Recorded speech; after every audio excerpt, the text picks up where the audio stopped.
ഇടയ്ക്കിടയ്ക്ക് അസുഖങ്ങളുണ്ടെന്ന് തോന്നൽ, ഡോക്ടറെ അടുത്തേക്ക് പോകും, യാതൊരു കുഴപ്പമില്ല എന്ന് പറയും. പക്ഷെ അവർക്ക് വിശ്വാസം വരില്ല, അടുത്ത ഡോക്ടറെ അടുത്തേക്ക് പോകും.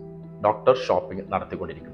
ഹൈപ്പോകോൺട്രിയാക്സ് എന്നാണ് ഇതിന് പറയുന്നത്. നെറ്റിലൊക്കെ ഇങ്ങനെ ഇവർ സെർച്ച് ചെയ്തുകൊണ്ടിരിക്കും, ഇവരുടെ അസുഖങ്ങൾ എന്തൊക്കെയുണ്ടോ എന്നൊക്കെ ഇങ്ങനെ പരതിക്കൊണ്ടിരിക്കും. ഈ അവസ്ഥ കൂടി കൂടി പിന്നീട് മറ്റൊരവസ്ഥയിലേക്ക് എത്താറുണ്ട്, സൈക്കോസൊമാറ്റോഫോം ഡിസോർഡർ. ഈ അവസ്ഥയിൽ അവർക്ക് വേദന ഉണ്ടാകും. ബ്രെയിനിനകത്ത് വരുന്ന സമ്മർദ്ദങ്ങൾ താങ്ങാൻ കഴിയാത്ത അവസ്ഥയിൽ അത് ശരീരത്തിലേക്ക് കണക്ട് ചെയ്യും. അത് തലവേദനയായിട്ടും വയറുവേദനയായിട്ടും ജോയിന്റ് പെയിൻ ആയിട്ടും ഒക്കെ അനുഭവപ്പെടാറുണ്ട്. പലർക്കും തലകറക്കും, ചിലർക്ക് മയങ്ങി വീഴുന്ന അവസ്ഥകൾ ചിലരിലൊക്കെ ഉണ്ടാവാറുണ്ട്. സ്ത്രീകളിലാണെങ്കിൽ പെയിൻഫുൾ ആയിട്ടുള്ള പീരിയഡ്സ്, സെക്ഷൽ ഇൻഡിഫറൻസ്, ഇതൊക്കെ അനുഭവപ്പെടും. ഇവർ ലോ സെൽഫ് എസ്റ്റീം ഉള്ള ആളുകളായിരിക്കും. കോൺഫിഡൻസ് ലെവൽ വളരെ ലോ ആയിരിക്കും. കുട്ടിക്കാലത്തുണ്ടായിട്ടുള്ള ഏതെങ്കിലും ട്രോമകൾ, അവഗണനകൾ നേരിട്ടിട്ടുണ്ടെങ്കിൽ, മുതിർന്ന ആളുകളിൽ കണ്ടിട്ടുള്ള ഏതെങ്കിലും അസുഖങ്ങൾ ഇവരുടെ ബ്രെയിനിൽ ഇവർ കയറ്റി വെച്ചിട്ടുള്ളത്, ഇതൊക്കെ ഇതിൻ്റെ സാധ്യതകളിലേക്ക് കണക്ട് ചെയ്യാം.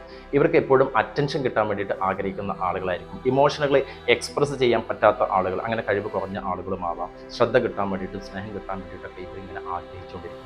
ഇവർക്ക് നല്ല സൈക്കോ തെറാപ്പികൾ, കോഗ്നേറ്റീവ് ബിഹേവിയർ തെറാപ്പികൾ, മെഡിറ്റേഷനുകൾ, വ്യായാമങ്ങൾ, ഇഷ്ടമുള്ള വിനോദങ്ങളിൽ ഏർപ്പെടുക, ഇങ്ങനെ ഒരുപാട് നല്ല നല്ല മെൻ്റൽ സപ്പോർട്ട് കൊടുക്കുകയും പൂർണ്ണ ബോധ്യം ഇവർക്ക് വരുത്തുകയും ഇത് മനസ്സും ശരീരവും തമ്മിലുള്ള ഒരു കണക്ഷനാണെന്ന് ബോധ്യം വരുത്തുകയും ചെയ്യുന്നവർക്ക് ഇതിൽ നിന്നൊക്കെ രക്ഷപ്പെടാനത് കാരണമാകാറുണ്ട്.